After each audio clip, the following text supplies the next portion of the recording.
안녕하십니까. 부동산을 잘하는 아빠 부자라빠입니다. 오늘은 부자라빠의 양도소득세 공부하기 7번째 시간으로 장기 보유 특별공제에 대해서 자세히 알아보도록 하겠습니다. 양도소득세 계산 방법을 보시면 세금을 줄일 수 있는 차감 요소는 4가지가 있습니다. 그 중에 취득가액은 요즘 실거래가 신고가 정착되는 과정에서 어쩔 것이 없는 것이고, 또 하나는 앞에서 공부한 그 필요 경비입니다. 나머지 2개 중에서 양도소득 기본공제는 200만 원에 불과하기 때문에 큰 의미는 없고, 장기 보유 특별공제가 굉장히 중요한 차감 요소가 되게 됩니다. 장기 보유 특별공제는 단연간 발생한 양도소득을 일시의 누진세율로 과세함에 따른 과도한 세 부분을 완화하고 물가 상승분 조정 차원에서 도입한 제도입니다. 그 적용 대상은 주로 토지 및 건물로서 보유기간 3년 이상의 것이며 단 미등기 양도 자산은 제외를 합니다. 또한 부동산을 취득할 수 있는 권리 중 조합원 입주권에 대해서 그 자산의 양도 차익이 발생하는 경우도 적용 대상이 되는데, 대신에 그 조합원에게서 직접 취득한 것은 제외를 하게 됩니다. 종전에 장기 보유 특별공제의 내용을 정리를 해보게 되면 일반 부동산의 경우는 3년부터 매년 공제율이 2%씩 상승하는 모습이고, 특히나 1세대 1주택의 경우는 공제율이 매우 높아서 매년 8%씩 상승하는 모습을 보입니다. 원래 1세대 1주택은 비과세가 아니냐고 말씀을 하시는데 맞습니다. 여기서 그 장기 보유 특별공제는 실거래가가 9억 원을 초과하는 경우를 이야기를 합니다.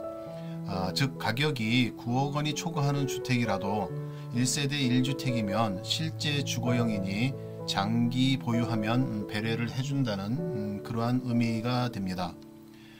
그런데 유념하실 것은 지난 2019년 1216 대책으로 인해 보유한 기간뿐만 아니라 거주 기간도 요건에 반영이 되어 있습니다.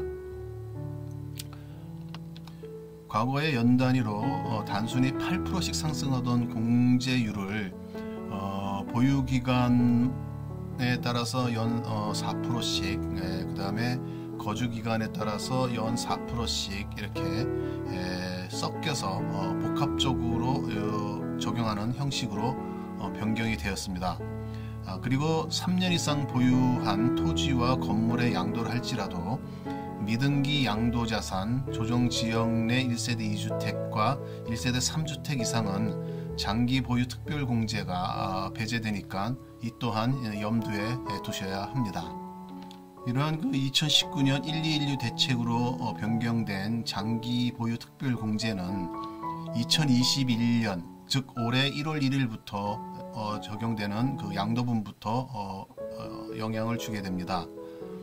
보유기간과 그 다음에 거주기간을 복합적으로 작용을 하게 되므로 조견표를 참고를 하시면 쉽게 편안하게 파악하실 수 있습니다. 예를 들어 5년 거주하고 8년을 보유했다고 가정을 하면 해당 조건을 완성시키는 그러한 교차 지점인 이 52%가 장기 보유 특별공제율이라고 보시면 되겠습니다. 장기 보유 특별공제에 대해서 좀 더 자세히 설명을 드리기 위해서 표로 사례를 한번 정리를 해 보았습니다. 예를 들어 1세대 1주택자가 한 명은 10년 보유에 10년 거주를 하고 한 명은 10년 보유에 2년을 거주함으로써 2명 모두 1세대 1주택의 비과세 요건을 만족시켰다고 가정을 하면 2020년까지는 장특공제가 동일하여 동일한 세금이 산출되었겠지만 2021년부터는 장특공제의 거주기간 요건이 들어감에 따라서 10년 거주와 2년 거주는 약 5.84배의 세금 차이가 발생하는 것을 알 수가 있습니다. 그리고 2022년 1월 1일 양도분부터는 양도가액이 9억 원을 초과하는 1세대 1주택인 겸용주택, 즉 소위 말해 상가주택을 양도하는 경우에는 면적에 상관없이 주택과 상가를 구분하여 주택 부분은 비과세를 적용을 하지만 상가 부분은 과세를 하게 되며 장기 보유 특별공제도 주택과 상가를 구분하여서 공제를 하게 되니까 이 부분에 대해서도 미리미리 대응 준비를 하셔야 할 것입니다.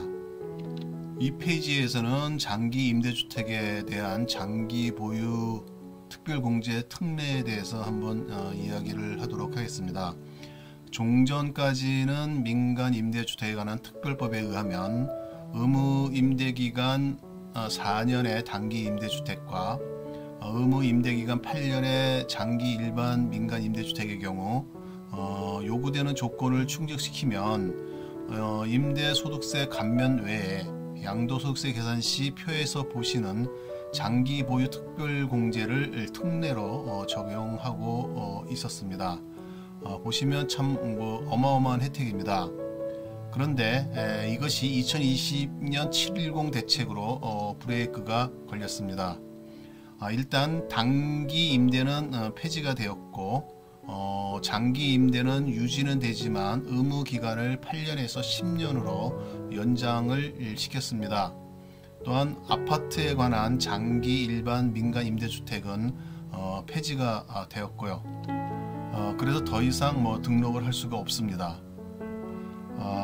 세금 혜택을 주면서 권장하던 장기 임대 사업을 이제는 주택 관련 부동산이 과도하게 올랐다고 규제로 전환을 한 것입니다. 전에는 그 임대 사업을 장려하면서 특례를 주다가 이제는 강하게 규제를 하니 도대체 어느 장단에 맞추어 춤을 춰야 될지 모르겠습니다. 그 노후로 임대 사업을 생각했던 사람들에게는 다분히 아쉬운 부분이 있습니다. 이성과 같이 장기 보유 특별공제에 대해서 좀 알아보았습니다. 부동산에 대한 정부 정책이 주로 세금상의 강한 규제로 보여지고 있습니다. 특히나 저와 같은 그 베이비붐 세대는 임대주택 사업에 대한 규제는 사실 아쉬움이 좀 많이 있습니다. 그리고 너무 자주 변경되는 세법으로 인해 낭패를 당하기가 십상입니다. 세법에 대해서는 관심을 가지고 계속 봐야 할 것 같습니다. 아는 것이 힘이고 아는 것이 돈입니다. 다음 시간에는 양도소득세 신고 및 납부에 대해서 알아볼 예정이니 계속 관심 갖고 구독해 주시기 바랍니다. 구독과 댓글은 저에게 힘을 줍니다. 감사합니다.